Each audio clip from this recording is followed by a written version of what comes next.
La gestion de la tontine passe par la création d'un carnet et on se trouve sur l'onglet d'un carnet. Et pour l'enregistrement de nouveau carnet, nous avons les informations ci-après, le code qui est généré automatiquement, le propriétaire, il s'agit du client à qui on est en train de créer le carnet. Aussi le collecteur qui sera affecté à ce carnet-là et qui va charger de récolter la mise, de faire le dépôt et le retrait chez le client. Nous avons aussi la zone.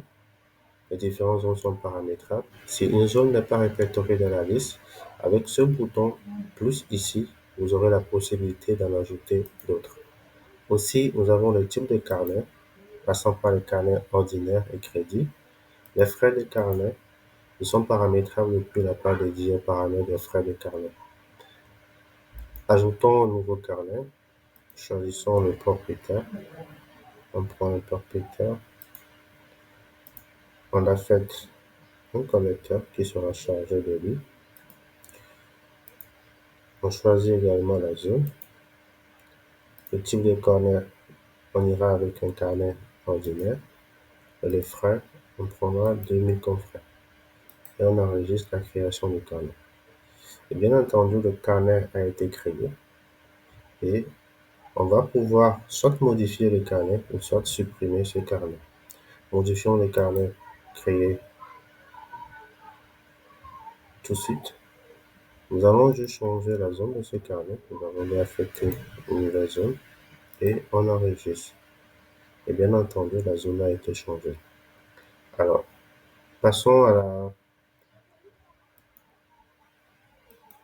à la part dédiée au collecteur, à l'attribution des carnets à un collecteur, à l'attribution des zones à un collecteur. Donc, depuis cette page-ci, vous avez la possibilité d'attribuer un ou plusieurs carnets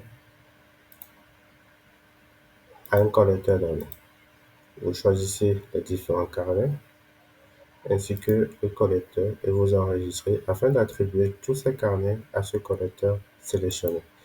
Aussi, par la même occasion, vous avez aussi la possibilité de faire attribuer une zone ou plusieurs zones à un collecteur. Du coup, tous les carnets qui ont été créés dans cette zone ici seront automatiquement affectés au collecteur sélectionné.